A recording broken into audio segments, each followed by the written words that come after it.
आज की चर्चा।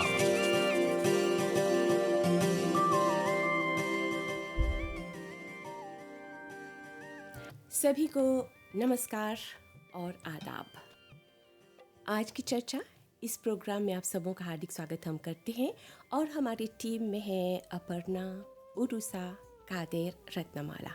हम सब की ओर से नमस्कार और आदाब और स्वागत आप सबों का। और आज जैसे कि पहले से अनाउंस किया हुआ है, आज हमारा जो विषय होगा जलवायु परिवर्तन और मॉरिशस की राष्ट्रीय रूप से निर्धारित योगदान रिपोर्ट। आपको याद होगा कि ये प्रोग्राम हमने शायद कुछ 15 दिन पहले इस पर चर्चा की थी और ये भी बताया गया था कि इस विषय काफ़ी विशाल है, इस पर हमें एक और प्रोग्राम करना होगा। तो पर्यावरण मंत्रालय को धन्यवाद देना चाहेंगे हमारी मांग पर। उन्होंने अप्रूवल दी है कि आज फिर हमारे साथ स्टूडियो में श्री बसकलावा जी, सत्यानंद बसकलावा जी हमारे स्टूडियो में उपस्थित है, जो डिविजनल एनवायरनमेंट ऑफिसर है पर्यावरण मंत्रालय से। आपका स्वागत और नमस्कार। नमस्कार आपको और सभी श्रोताओं को। और जैसे कि आप जानते ही हैं, हम लोगों ने जलवायु परिवर्तन यानी कि क्लाइमेट चेंज, ये तो एक बड़ी चुनौती बन चुका है वैसे, और ये सिर्फ हमारे देश ने, विश्व भर में। और पिछली बार हम लोगों ने चर्चा की थी वो क्या है, क्लाइमेट चेंज क्या है, साथ में क्यों ये हो रहा है, और ये भी पूछा गया है इसके कारणों तथा प्रभावों पर, जो कुछ छूट गया था मेरे ख्याल से। तो आज हम ये चाहते हैं कि आप हमें मॉरिशस में जलवायु परिवर्तन के कौन प्रभाव है एक पर, जैसे हमने के श्रोता के, हमने के दर्शक के बताओगे। हाँ, पहला बात क्लाइमेट चेंज, जलवायु परिवर्तन। गत बार हमने बतैली सा कैसे क्लाइमेट चेंज हमने के जीवन के अफेक्ट करेला, हमने के इकोनॉमी के अफेक्ट करेला, हमने के बायोडाइवर्सिटी, जीव जंतु, सभी प्रकार के जीव जंतु लोग के कैसे अफेक्ट करेला, काफ़ी इम्पैक्ट डालेला ऊपर से। और जो इम्पैक्ट होता हमने के देश में और पूरा दुनिया भर में देख ली सकी, सब देश लोग अफेक्ट होता क्लाइमेट चेंज से, यानी कि जलवायु परिवर्तन से। और गत बार हमने बतैले रही सा कौन इम्पैक्ट होता मॉरिशस में, तो आज एक पर फिर से बातचीत करब जारी रखब चाहिए। और एनडीसी जो है, जो नेशनली डिटरमिन कंट्रीब्यूशन है, ओकर पर ज़्यादा कंसंट्रेशन करब सा। बिल्कुल। तो जलवायु परिवर्तन, और जैसे अभी आपने कहा एनडीसी, ये मॉरिशस सरकार ने अंतर्राष्ट्रीय स्तर पर अपनी भूमिका निभाने के लिए नेशनली डिटरमाइंड कंट्रीब्यूशंस यानी एनडीसी रिपोर्ट तैयार की, जिसमें देश ने 2035 तक अपने पर्यावरणीय लक्ष्यों को तय किया है। तो अच्छा होता कि आप हमारे श्रोताओं को बताएं कि ये जो राष्ट्रीय स्तर पर निर्धारित योगदान, ये रिपोर्ट, ये एनडीसी, ये कौन सी है? पहला बात है जो एनडीसी है, जो नेशनली डिटरमिन कंट्रीब्यूशन है, वो सभी देश लोग एगो डॉक्यूमेंट प्रिपेयर करेलन सा। ई डॉक्यूमेंट में बोलेलन सा, सब देश लोग बोलेला कौन कौन एक्शन जो लेयन सा 10 साल में, यानी कि 2025 से 2035 तक। अब कन्वेंशन के बाद जब करब सा, तो हमने के ध्यान में रखे चाहिए कि Morris convention changement climatic, climate change पर ओकरा राटिफिए और सिग्ने कर ले बा। पहला बात बनाने 92 में कई से हो गल बा, और मॉरिस हमने के मॉरिशस देश जो है बहुत प्रकार के एक्शन लेवता, मेजिया लेवता क्लाइमेट चेंज पर। लेकिन काहे अभी एनडीसी के बाद बताते हैं सर, जब 2015 में 2015 में एगो लाको हो रहा, ओकर नाम है पेरिस एग्रीमेंट। ये जो पेरिस एग्रीमेंट है 2 दिसंबर 2015 में सब देश लोग डाको हो रहा सा, एगो कॉन्फ्रेंस है जिनके नाम है coop, conference of parties.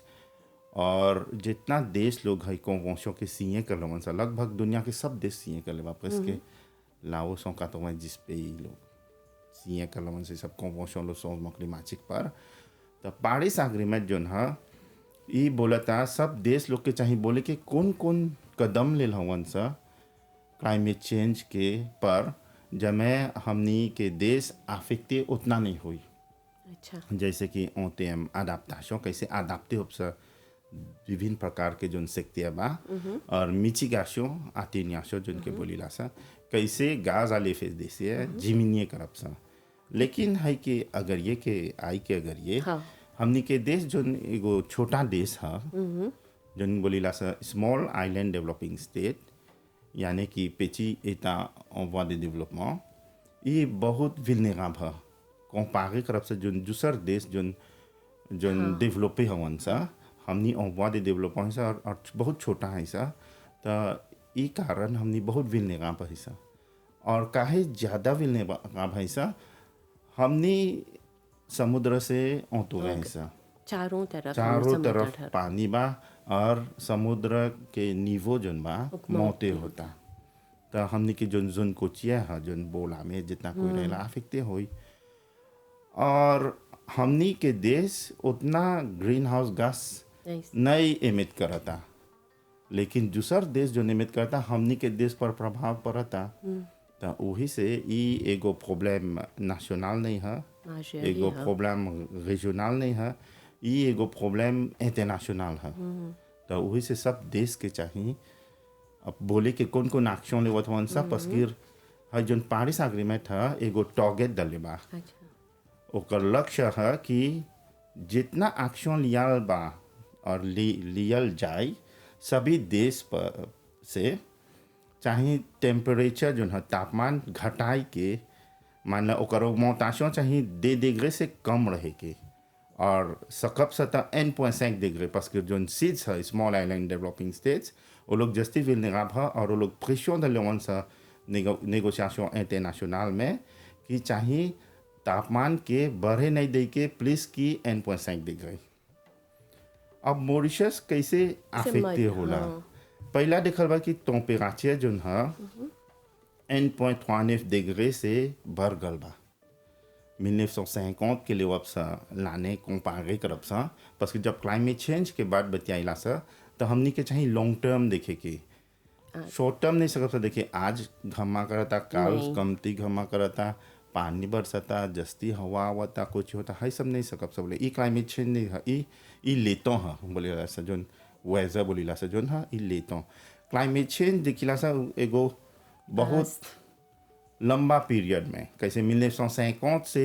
2025 75 ans में कंपेयर करब सा तब देखब सा तब बुझाई हमनी के कौन चीज en réalité होल बा असली में कौन चेंजमेंट होल बा।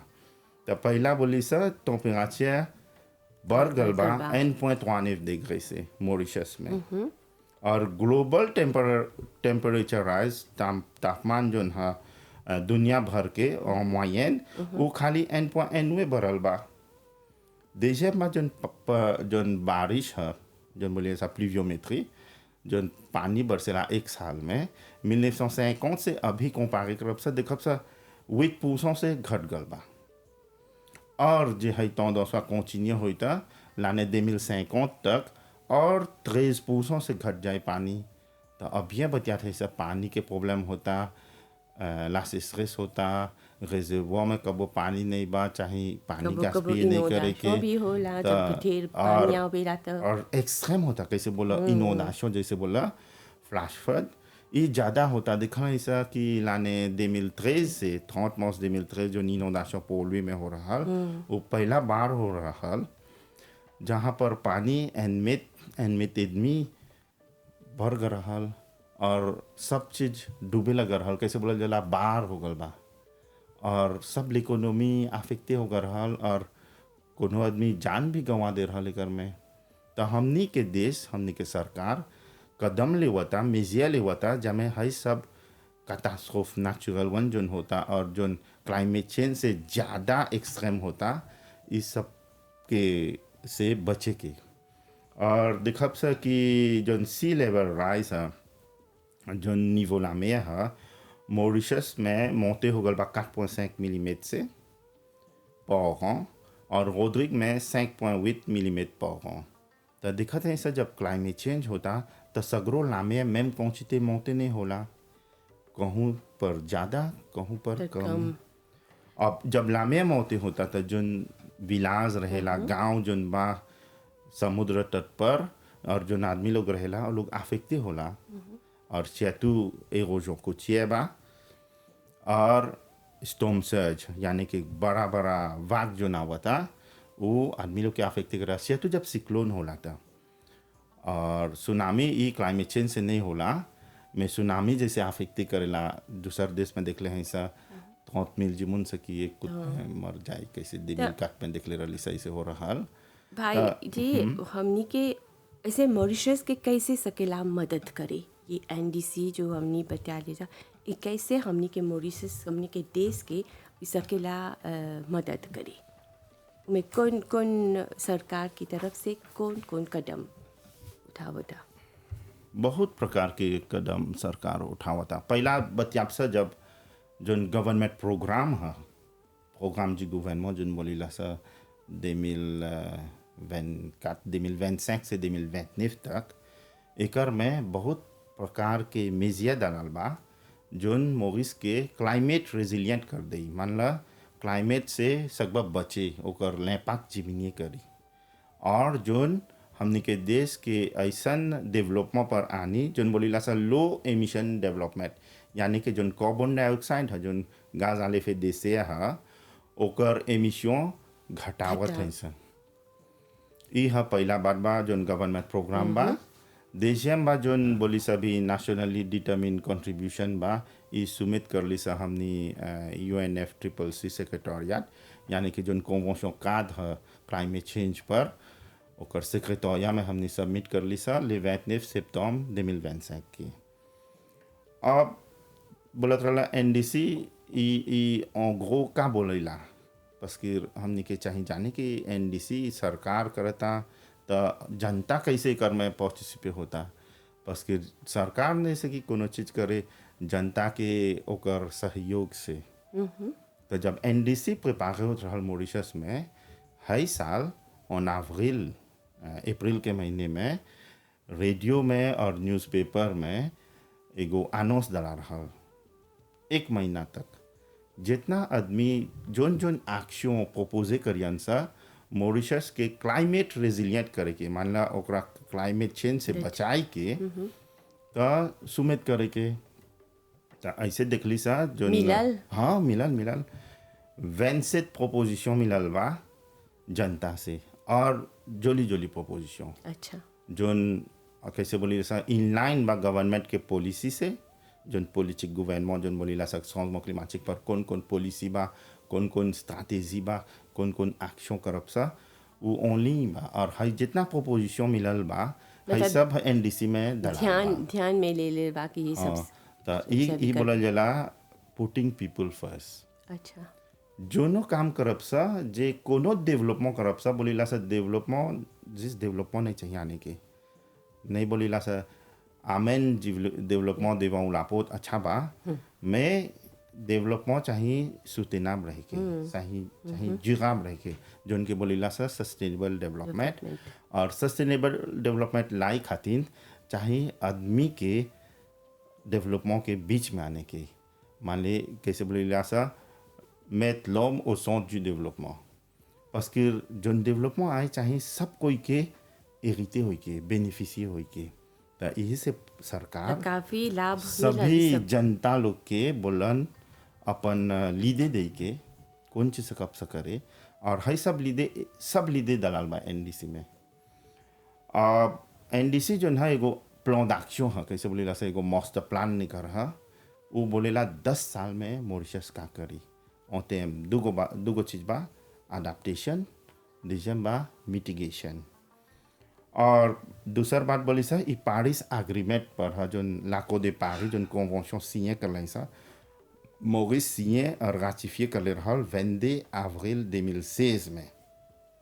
है पेरिस एग्रीमेंट। और en 2015 ओकर प्रीमियर आईएनडीसी भेजले रहल UNFCCC के कन्वेंशन कार्ड के। और en 2021 अक्टूबर 2021 में DGM rapport भेजलक और अभी 2025 में अपन 3 रिपोर्टिंग करलक। पर हई सब रिपोर्टिंगन में चाहिए बोले कि मॉरिशस कौन कौन चीज़ बोले रहल करी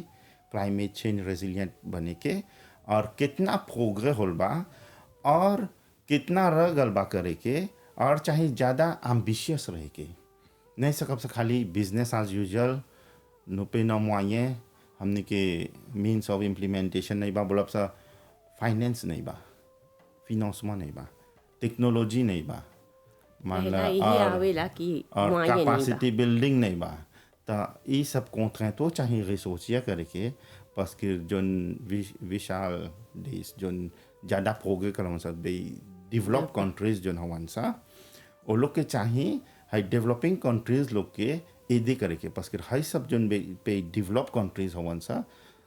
50 साल 100 साल 200 साल अगर ये बहुत गाजाली फेदे से एमिट कर दिल हवन सा एटमोसफेयर में, और ओकर प्रभाव अभी हमनी के पर पड़ता, और कितना साल तक पड़ते रही। और अभी ई ग्लोबल वार्मिंग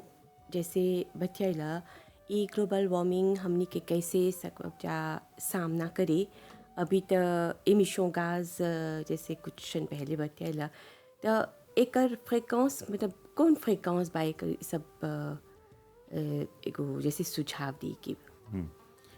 पहला बात जोन अभी बात करत रही सब पेरिस एग्रीमेंट जोन 2015 में लागू हो रहा, और ऐसे बोले जा ऑन फोर्स हो रहा ऑन 2016 में। तो मॉरिशस जोन ई सीए कर ले बा, राटिफिए कर ले बा, कॉन्वेंशन हुआ मॉरिशस, और जैसे सभी देश लोग जितना कोई सीए कर ले बा और राटिफिए कर ले बा कॉन्वेंशन हुआ, वो लोग के चाहिए हर 5 साल सुमित करे के है एनडीसी, और ये सुमिशवा डिपेंड है सब देश पर, बस कि सब देश के कॉन्ट्रीब्यूशन जो है सब आजूते करके देखल जाए कि जो सबके चाहे ध्यान लेके तब टेम्परेचर राइज जन बा जो मोटे होता वो जमे डिग्री से डिपासे नहीं होई। और देशम जाफे है मॉरिशस एगो स्मॉल आइलैंड डेवलपिंग स्टेट है, जैसे बोले सब बहुत विलनेराब है। तो और जो डेवलपिंग कंट्रीज हवन सा वो लोग के चाहिए देखे कि अपन नेशनल सर्कमस्टेंसेस पर, मान ला अपन देश के सर्कमस्टेंस पर देखे के कितना एम्बिशियस कैंसर रहे। ई फोर्से नहीं होला ढेर एम्बिशियस करे के, मान ला एगो एक्शन प्लान करब जो नहीं सकबा ओकरा निभाई इम्प्लीमेंट नहीं सकबा करे, तो उ डिपेंड है ओकर हव देश के कैपेसिटी पर, ओकर सिचुएशन इकोनॉमिक पर, और ओकर प्रायोरिटी नेशनल। अभी सब देश के प्रायोरिटी नेशनल जो हो गल बा, नेशनल प्रायोरिटी क्लाइमेट चेंज हो गल बा, बस कि सब देश के अफेक्ट करता। और जोन एक्शन जोन प्रोपोजे करे चाहिए वो रियलिस है, सकल जाए रियलिजे करे, सकल जाए इम्प्लीमेंट करे, और ये फेजाब हमारा और स्पेसिफिक हमनी के देश के नहीं सकब से जो एक्शन करे जो दूसर देश माना ओकर देश में एप्लीकेबा, हमने के चाहिए हमने के कॉन्टेक्स्ट में एप्लीकेब रहे के, तब ओकर रिजल्ट हमने के मिली। तो जोन हमने के जोन एनडीसी है जोन ओकर मुख्य लक्ष्य कौन ची है? एनडीसी के मेन टारगेट जोन है, जोन लक्ष्य है, वो बोलता जोन ग्रीन हाउस गैस एमिशन जोन बा ओकरा चाहिए मॉरिशस के घटाई के, कितना से घटाई के 40% से। मान ला अभी एको एक्शन नहीं ले सा, अभी 2025 में है सा, 10 साल बाद 2035 में हमने के एमिशन कितना रही, जो अभी एको एक्शन नहीं ले सा तो 10 साल में हर साल बढ़ेला, तो देखब सा कितना बढ़ गल बा। अब जितना एको एक्शन नहीं लेती से तो इतना रहत, अब जे एक्शन ले से चाहिए ओकरा घटाई के 40% से, तो ये बहुत एम्बिशियस है, में रियलिस है। अब ये जो मेन लक्ष्य है, मेन टारगेट है, एक ब्रेक डाउन करी ला सके से छोटा छोटा एक्शन में है, सब छोटा छोटा एक्शन मिल के तब जाके है टारगेट 40% आनी जीएचजी एमिशन रिडक्शन पर। तो कौन से क्षेत्र जलवायु परिवर्तन के प्रति जस्ती संवेदनशील है? कौन क्षेत्र, कौन सिकते हैं? बहुत सिकते हैं, कैसे कैसे पहला पहला बच्चा से जौन क्लाइमेट चेंज पर त सिकते लिनेजी हमनी के देश में 70% जौन बोलीला सा जीएचजी एमिशन जौन है वो लिने सिकते लिनेजी पर आवेला कैसे जब एनर्जी ऊर्जा सोलर है, चाहे कैसे इलेक्ट्रिसिटी जब प्रोड्यूस करेला सा बिजली के पैदावार जब होला त जे हैवी फ्यूल ऑयल से भी करब सा त उ जरी तेलवा त कार्बन डाइऑक्साइड लिबे होई त यही से ज़्यादा होला प्रोमियर सेक्टर जोन है बोलीला सा एनर्जी सेक्टर deuxième है ट्रांसपोर्ट और troisième होला कैसे इंडस्ट्री और दूसरा दूसरा छोटा छोटा सेक्टर तो जब ट्रांसपोर्ट व्हीकल के कौन तरह के व्हीकल देखा व्हीकल पर आए के आले पहला व्हीकल के बाद बटिया दे सा जब जोन व्हीकल बोलीला सा त लेसेंस से चलेला लोटो लेसेंस से चलेला कोनो लोटो डीजलो से चलेला और जोन हैवी ड्यूटी व्हीकल जोन है कैसे 4x4 लॉरी बस ये लोग डीजल से चलेला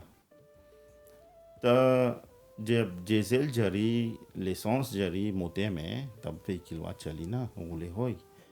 त जब है सब जरेला त गाज आले फेदे से प्रोड्यूस होला तो अब जे हमनी व्हीकल इलेक्ट्रिक से भी करब सा तो अच्छा बा ग्रीन हाउस गैस नहीं एमिट होई सेलमा एकर में चाहिए ध्यान रखे के कि जो लिनियरजीवा से भी करते सा इलेक्ट्रिक वहाँ में वो रिन्यूएबल सोर्स है मान ला ग्रीन सोर्स है मान ला लिनियरजी Renewable वे energy. बोली ला सकते बोले सा रिन्यूएबल एनर्जी तो मोरिस में कर परसेंटेज कितना बा रिन्यूएबल एनर्जी रिन्यूएबल एनर्जी अभी अभी अभी लाने 2025 में ça t'a 2024 responsable जस्ती responsif बा environ 17% 18% इतने पर बा कोनो साल रहल जब 23% रहल एगो 4 ans 5 ans गरिए mais ये कैसे बेसे होला ये काहे बेसे होता parce que सरकार जब बहुत कदम लेवता l'énergie renouvelable के promouvoir करके बढ़ाई के कैसे बोलीला सा सोलर फॉर्म जोन बा विंड फॉर्म बा और अभी है उटेक बोलीला सा ओशन थर्मल एनर्जी कन्वर्शन ई मान ला समुद्र के नीचे 1 किलोमीटर नीचे ओकर पानी बहुत ठंडा है तो हौ ठंडा पानी के लेके ट्रांसपोर्टे करके बाची में आन के तब हो जा पड़ी एयर कंडीशनिंग के प्लास जन प्लास कुओं से भी होई है ठंडा पानी से भी होई एयर कंडीशनिंग के एगो प्रोजेवा भी सेंट फेलिक्स में सेंट फेलिक्स मॉट सिटी में हो जा पड़ी है प्रोजेवा भी लेचित दे फिजिबिलिटी हो गल बा फिजिबिलिटी स्टडी हो गल बा और थोड़ा साल में 2-3 साल में है प्रोजेवा लागू हुई तो और रिन्यूएबल एनर्जी के प्रोमोवर करे के आर एगो चीज बोलीला सा बायोमास ये बायोमास का है मानला जब कान कटा जाला तब ओकर से चीनी पैदा होई अब जब चीनी पैदा हो जाला तो ओकर में से ओकर कैसे बोलेला सा वेस्ट जोन बचेला ओकर नाम है बागास हाँ अब बागास के जरा के इलेक्ट्रिसिटी बनावब सा तो एकर नाम है renewable energy parce que biomass से भी करते हैं सर है कानवा जब छोटा रहल गाँछीवा तब बड़ा होल जब बड़ा होता तो जितना कार्बन डाइऑक्साइड बा गाज आले फेदे से बा सब अब्सॉर्बे करता जब अब्सॉर्बे कर दिलक अब है बागासवा के जरेबा तो फिर से लॉगे करी था जितना अब्सॉर्बे करलक उतने लॉगे करलक मान ला l'environnement में नहीं तो एटमॉस्फेयर में कार्बन डाइऑक्साइड ढेर नहीं लॉगे करला नहीं ये लॉगे करला मान ला जीरो एमिशन हो ओकर नेट एमिशन जीरो होगा तो वही से हमने के सरकार अभी जितना होती बा बायोमास के ओकुआजे करता कैसे बायोमास बा भागास और दूसर बात बा जोन बोलीला सा सोबो ई फॉसिल फ्यूल है कोल जोन बोलीला सा सोबो ई जराब सा तो बहुत गाजाले फेदे से प्रोड्यूस हुई तो जोन IPPs हमन सब मॉरिशस के इंडिपेंडेंट पावर प्रोड्यूसर्स कैसे तब या बोला कितना प्रोड्यूस होला रेन्यूएबल और कितना रेन्यूएबल नहीं है तो जोन प्रोडक्शन इलेक्ट्रिसिटी है presque 50% प्रोडक्शन इलेक्ट्रिसिटी IPPs लोग प्रोड्यूस करेला इंडिपेंडेंट पावर प्रोड्यूसर्स लोग और लोट 50% जो आधार जो सर बचल बा उसे भी प्रोड्यूस करेला तो IPPs लोग जब बागास से भी करता सा इलेक्ट्रिसिटी प्रोड्यूस करके तो गाज à l'effet de serre नहीं एमिट होता surtout जोन पीरियड है लाकूप के पीरियड में mais entre coupe के पीरियड में जब लाकूप नहीं होता बागास नहीं बा तब वो लोग को जेनरेशन करेलन सा मान ला सौबों से भी करेलन सा तो अभी सरकार एगो कदम लेल बा लाने 2030 तक जोन सौबों बा अब आगे हो जाए से भी करे के तो चाहे दूसर ऑल्टरनेटिव Alternative खोजे के चाहिए। कैसे बोलीला सा वुड चिप छोटा छोटा टुकड़ा लकड़ी टुकड़ा लकड़ी के सकल जाए से भी करे अच्छा। अभी दाइए एगो लिजिन बा लाटुकेनिक में वो जोन बॉयलर से भी करेलन सा बॉयलर से भी होला वापे पूजा करके मान हैवी फ्यूल जोन ऑयल है जोन ओकरा झरैबा तो साले मिली सालेवा से पानी बुई हुई जब पानी बुई तब वापे बनी वापेवा से सब मशीन चलावेलन सा लिजिन में तो अभी एगो लिजिन बा लाटुकेनिक में वो अभी एगो विचार कर ले बा कि ओकर बॉयलर जोन है अब हवती से नहीं चलाई हैवी फ्यूल ऑयल से वुड चिप्स कॉमन ऑल्टरनेटिव से भी करी तो इहू एगो कदम है माना गाजा लिफे देसे के घटाई के अच्छा तो ई लाकुत के एरोजन हैं ई कैसे सकब जब बचावी कुछ पहले आपने लाकुत के बारे में बताया देखा कोस्टल इरोजन जो है मॉरिशस जैसे बोली सा चारों बगल तरफ पानी पानी है एगो लील है और हमनी के जोन जोन कोचिया है जोन कोस्टल जोन है वो बहुत सेंसिटिव है काहे सेंसिटिव है बस कि जब पानी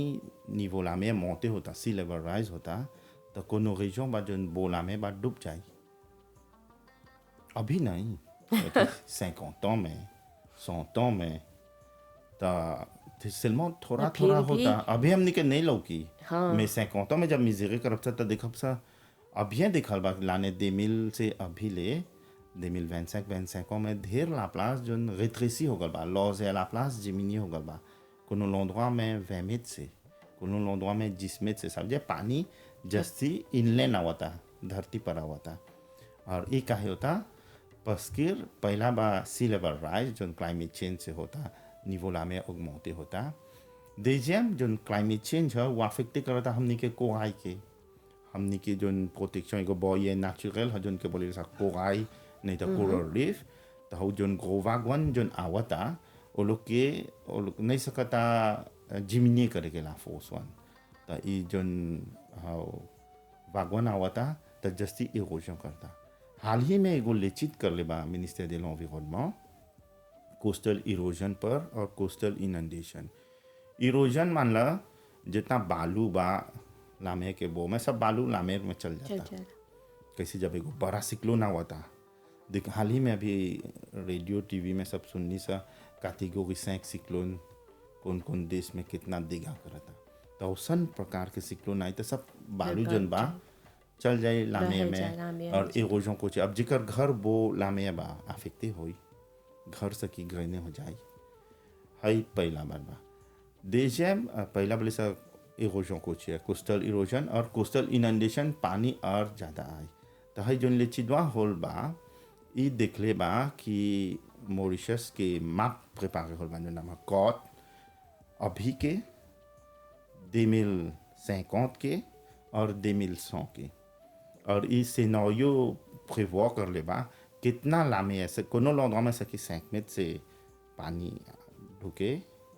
धरती पर कोनो लॉन्ड्रा सकी 25 मिनट 30 मिनट 40 मिनट ज़्यादा और समुद्र भी सकी मोटे हो जाए 0.87 मिनट तक तो ये सब लेचिदवन काहे होल बा जब मैं जितना मेजिए गवर्नमेंट लेवता जितना कोस्टल प्रोटेक्शन वर्क्स होता जो पूरा देश में देखब सभी 63 किलोमीटर लाप्लास चाहिए हमने के रिहेबिलिटे करे के ओकर में तो बोले प्रोजेक्ट करे आंसर के कि चाहे फिलाओ ट्रीज जोन है चाहे जस्ती प्लांटे करे के और मैंग्रोव ये सब चाहे प्लांटे करे के हाई एगो जोली बात बोला पहला देखब सा एगो एग्जाम्पल लेवब सा फ्री कॉन्फ्लाक में देखब सा कि हौजा पर गाबियों डाला रहल मान ऐसे काजिए ने करबा फिले मेटालिक ओकर में ओस भरल रहल तो avec le temps देखल कि scientifiquement prouvé होल l'étude कर ली सा देख ली सा कि ई तो उतना एफिकास नहीं बा पहला जितना मेटालिक बा सब avec le temps सब ले निकल rouillé होके निकल गल बा हाँ, deuxième वो सब फाने हो गल बा और troisième आदमी जब चलता ला प्लास पर तो वो लोग सकी ब्लेसे हो जाए उससे तब गवर्नमेंट बोलक एकर चाहिए सोल्यूशन ये प्रॉब्लम पेसिस्टे होता चाहिए दूसर सोल्यूशन खोजे के तो एकर सोल्यूशन को ना रिट्रीट मान ला हो सब स्ट्रक्चर जोन रहल ओकर नाम है हॉट स्ट्रक्चर्स वो ज़्यादा एरोजन करता वो एरोजन से नहीं बचा हुआ था सब कोई सोचता बागास जलाल बा रोज के हमनी के लाप्लास बचाए के मैं लाप्लास नहीं बचाता ज़्यादा एरोजन था बस कि जब भाग आवता ज़्यादा लाफोस से तो स्काउरिंग करता माने फुये कर दे बता नीचे और वो सब ग्रेने होता तब जो नूवो कदम नियाल बाद एक बफली कॉन्फ्लाक में मोसवाजी में और बेलमो में भी पहुंची पालमो बगल ई लाप्लाजवा के जितना गौची जोन बा फिलाओ बोला टला चाहे प्लांटे के हाँ चाहे प्लांटे के में फिलाओवा जे ढेर बो में प्लांटाई लामे के बो में आगे से ढेर प्लांटा रहा अब चाहे कबारे के सब फिलाओ निकाल के ओकर स्लोप के चाहे जेंटल स्लोप दे के जब मैं लापों तो उतना पिक नहीं रही पिक नहीं रही और कैसे जितना हो पॉकिंग सब रहा लाप्लाज में सब निकाल के दूसर जगह रेलोजे करके जब एगो जेंटल स्लोप हो जाए और ओकर में बीच रिहेबिलिटेशन करबा माना बालुआन के दलबा और जैसे बोला गौची प्लांटे के मैं हजा पर जो डायनामिक बीच जोन है हजा नहीं सकब सब प्लांटे चाहे तनी और अंदर में माना 30 मीटर नहीं तो 20 मीटर अंदर प्लांटे के है जो प्लांट एंडेमिक है कैसे नाम है बाताथन और जो सर एंडेमिक प्लांट जो आगे एग्जिस्टे होत रहा हाउ सब प्लांट आल बा देखबा जैसे बोली सा फ्लाक में मोसवाजी में और पालमा बेलमा बगल हो बगल है सब और हमने के जो ग्लोबल वार्मिंग हमने के मोरिस के एग्रीकल्चर ये में भी बहुत एक असर होला तो सुनने बोले लन जाके चाहे हाइड्रोपोनिक एक्वापोनिक ये सब प्लांटेशन चाहिए इसकर पर आपको कुछ बोलबा है अच्छा बोला देखा पहला बोलब सा एग्रीकल्चर जो कृषि विभाग है सेक्टर जो है क्षेत्र कैसे अफेक्ट होला दूगो चीज चाहिए ध्यान में रखे के पहला बात बा जो कृषि सेक्टर है जब पानी बोली सा पानी कम होता घटता 8% पानी घट गल बा प्लीवियोमेट्री घट गल बा और दूसरा बात बा टेम्परेचर N.5 des degrés तबिया बोली सा N.39 बोली सा ना से मोटे हो गल बा जब पानी घट गल बा और टेम्परेचर ऑगमेंटे हो गल बा तो एक दोनों के कॉम्बाइंड इफेक्ट जोन होला प्लांटेशन पर का होला हमने के प्रोडक्शन एग्रीकोल जोन है जोन लेगिम सब पूजिया करीला सा 30% तक सकी घट जाए तो प्लांटिया लोग के बहुत प्रॉब्लम पर होला अब देखबा फ्री लेगिम मोटे होता है पहला बात दूसरी बात तबिया बोला चले सा फ्लैश फ्लड अभी जो मेकानिजाशन हो जो जितना शुगर केन एरियाज जोन बा जितना प्लांटेशन कान बा सब मेकानिजे करे खातिर सब होश निकला गल बा जितना कानाल सब रहल अगर ये कि सब बूसे करके जब मशीन से की पासे होई माना नेचुरल ड्रेन सब बना एगो दूसर फांसो करल बा जब मशीन से की पासे होई नहीं तो मशीन कैसे लाहो से जाई पड़ी ले तू करे के ना तो का होल जब हमनी टोपोग्राफी सौंसे कर देली सा माने ओकर लापौत सौंसे कर देली सा और ओकर माटी के ओकर को नाम है ओकर जियोलॉजी माने ओकर फॉर्म सौंसे कर देली सा ओकर कोंतू सौंसे कर देली सा तो जब पानी बरसी कैसे मोटाई में पानी बरसा जा रेजो उत बा तब हो जा बरसी तब गिरी तब एन पहुँची पानी आप सोबे हुई माटी में एन पहुँची बहाई रन ऑफ जोन बोली ना तो बहाई जो छोटा छोटा नाली जो है चिका नाल में जाए तब छोटा नालिफिया में जाए तब बड़ा नालिफिया में तब पानी लामे में जाए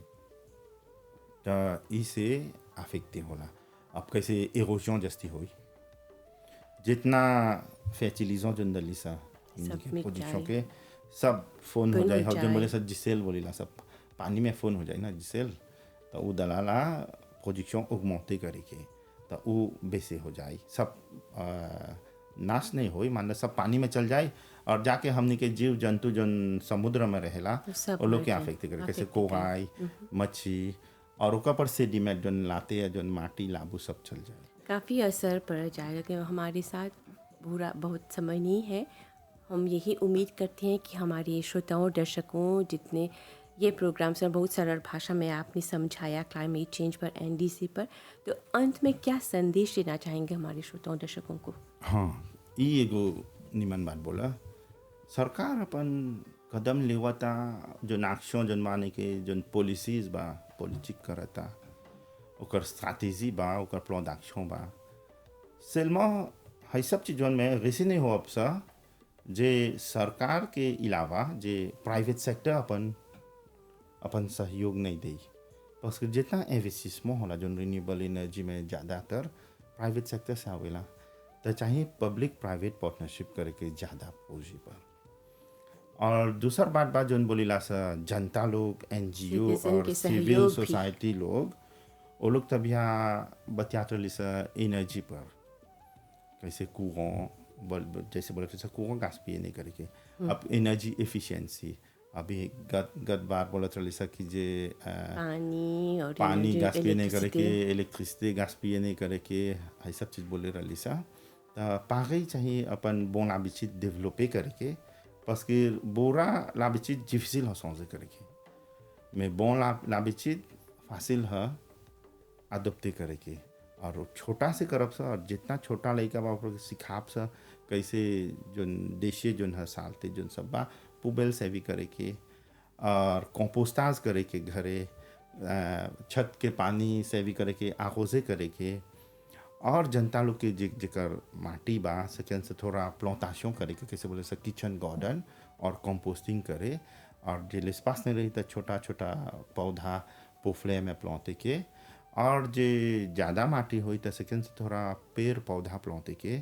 बस के एकर से कार्बन डाइऑक्साइड अब्सॉर्ब होला। तो ऐसे जनता लोग हमने के सहयोग दे तो हमने रेसियोप से हमने के एनडीसी के निभाई निमन से जितना एक्शन बा कर में। तो पर्यावरण मंत्रालय से श्री बसकलावा जी उपस्थित स्टूडियो में उपस्थित थे और इन्होंने बहुत सरल भाषा में बताया कि क्लाइमेट चेंज क्या है, क्या उसके कारण क्यों हो रहा है। फिर एनडीसी रिपोर्ट पर भी चर्चा की कि जैसे हम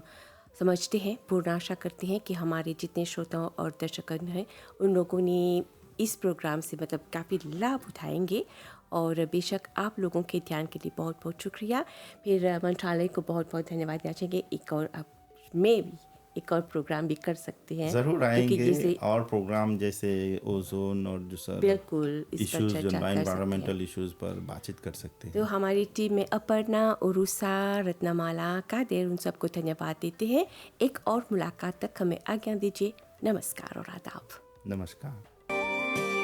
आज की चर्चा।